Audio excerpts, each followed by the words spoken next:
그저 내가 사람을 너무 오버해서 만나는 것 때문에도 와요. 가족도 타인이에요, 이런 날은. 그럼 그걸 예방하려면 그래서 어떻게 해야 돼요? 두 번째 질문 제가 좀 드릴게요, 교수님. 요즘 멘탈도 스펙이다. 뭐 이런 말 들어본 적은 있습니다. 네. 그래서 요즘 조직 생활을 하다 보면은 뭐 멘탈이 강하니 약하니 이런 얘기들 많이들 한다 그래요. 조직 생활하는 많은 분들이 그냥 조직의 요구도 너무 강력하고 많아지고 뭐 관계, 일, 뭐 상사 되게 힘들어하고 그래서 결국은 이제 번아웃이 되는 상황이 굉장히 많아지는데 방지하거나 예방을 하기 위해서는 좀 어떻게 할 수 있을까요? 그러니까 뭐 왜 그 조직 구성원 간의 갈등, 과도한 직무에 대한 요구 막 이런 거 여러 가지 많이 연구하시잖아요. 그리고 많이 잘 알고 계신데, 근데 이제 저희들이 조금 더 이제 좀 미시적으로 보잖아요. 미시적인 관점에서 보면은 좀 그런 연구들이 있어요. 그러니까 사람마다 하루에 자기가 만날 수 있는 사람의 양과 말할 수 있는 양의 대화의 양이 있어요. 그게 저희가 외향적이다, 내성적이다를 예전에 보통 이렇게 나눴잖아요. 외향적인 사람에 비해서 내성적인 사람은 낯을 가린다, 사람을 별로 안 좋아한다. 맞아요. 예, 예. 네. 근데 되게 재밌는 건 아침에 내성적인 분을 만나면 되게 외향적인 사람 못지않게 활발하게 저한테 얘기를 하세요. 그러니까 뭐냐면 이게 사회적 에너지의 총량인 거예요. 그러니까 내성적인 사람은 자기를 좀 더 들여다보는 걸 좋아하고 하루에 자기가 생산성 있게 즐겁게 만날 수 있는 사람이 어쨌든 존재하지만 수가 적은 거야, 양이. 근데 외향적인 사람은 좀 더 많이 그렇게 커버가 되죠. 그러니까 각자가 자기의 약점이 있죠. 내성적인 사람은 그 수가 적은 대신 자기에게 초점이 강하니까 집중력이 좋거나 아니면 자기 성찰력이 높은데, 외향적인 사람은 그 에너지가 많으니까 계속해서 사람들한테 나눠주면서 경험하니까 연결성이 좋은데, 근데 오히려 중요할 때 오히려 성찰력이 떨어져서 뭐 잘못될 수도 있죠. 그러니까 이게 양쪽이 자기의 부족한 측면을 계속 보완하면서 살아가야 되는데, 그 양적인 개념으로 보면요, 철저하게 번아웃이 직무 스트레스나 아니면 조직 구성원 간의 갈등이 없어도 그저 내가 사람을 너무 오버해서 만나는 것 때문에도 와요.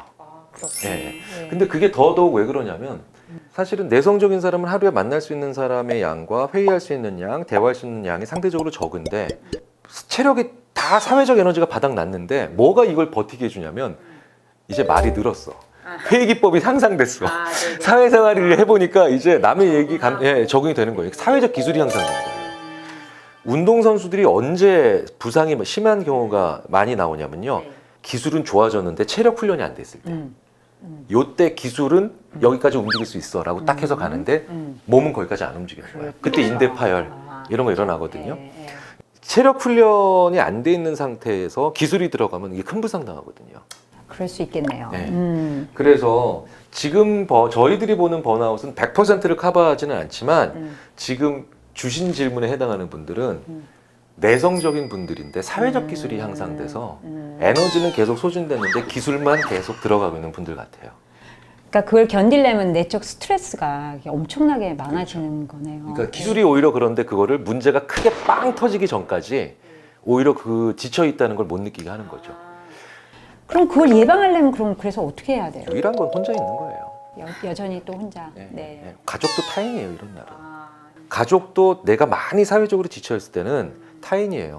제가 근데 한번 증거를 대볼까요? 바쁜 도시 생활하는 사람들은 배우자들끼리 화상통화 안 해요. 그렇죠. 안 합니다. 그죠? 그러니까 되게 가까운 사람들이랑 오히려 문자 메시지 주고받아요. 그게 왜 그러냐면 인간이 기본적으로 뇌에서 얼굴을 프로세스하는 시스템이 가장 에너지 소모적이에요. 왜 이쪽 후두엽에서 시각 정보를 처리하는데 얼굴만 다 써요. 여기까지 다 써요. 네. 그래서 얼굴이 가장 많은 에너지를 소모하는 인지적 처리 과정이거든요. 얼굴 보고 얘기하는 게. 근데 밖에서 에너지를 다 써버렸네. 오전에 회의하면서 다 썼네. 그러니까 이젠 가까운 사람들이랑 오히려 텍스트가 편한 거예요. 네. 그러니까 그렇게 지쳐있는 우리가 번아웃이 오는 건 지쳐있다는 걸 나의 사회적 기술이 오히려 막아고 못 느끼게 만드는 경우가 많은데, 혼자 있는 게 중요한데 혼자 있을 때 더 좋은 게 하나 있죠. 혼자서 가만히 있는 것보다 더 좋은 게 걸어야 돼요. 걸어야 돼요. 우리 뇌에서 편도체라는 데랑 해마라는 데가 있는데요. 근데 얘가 기량작용을 서로 해요. 그러니까 기량작용은 시소 같아서 얘가 올라가면 얘가 죽을 수밖에 없고 얘가 올라가면 얘가 내려갈 수밖에 없는데 우리 기량작용이 있다는 건 예전부터 알려져 왔는데 편도체가 불안을 담당하고 스트레스를 담당하고요. 해마가 새로운 연결성을 혹은 통찰력을 담당해요. 둘이서 기량작용이에요. 근데 상대적으로 최근에 밝혀진 게 뭐냐면 걸으면 편도체가 약화돼요. 네. 그래서 2차적으로 해마가 활성화돼요. 그렇구나. 네. 그러니까 혼자 걷는 것만큼 스트레스를 완화시키는 건 의외로 별로 없죠. 와, 그 말 진짜 저는 와닿네요. 제가 사실은 저는 극단적인 외향에 좀 약간 가까운 성향이 에너지 이렇게 엄청 많으시죠. 많은데요. 그래서 남들하고 이제 이렇게 상호작용하면서 저도 에너지를 얻게 되고.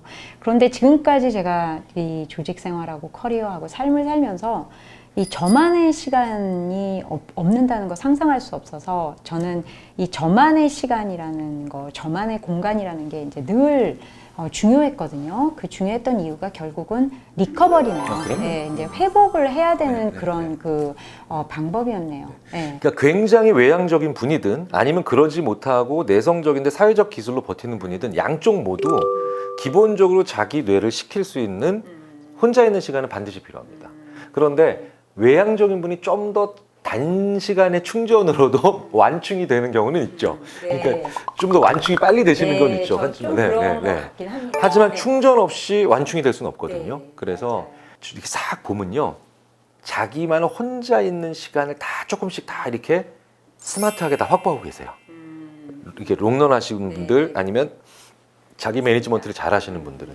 근데 그게 남들한테 보이는 시간이 아니고 그걸 드러내질 않으니까 이거 몰라요, 사람들이. 자, 그러면 이제 질문 또 한 가지 드릴게요. 이제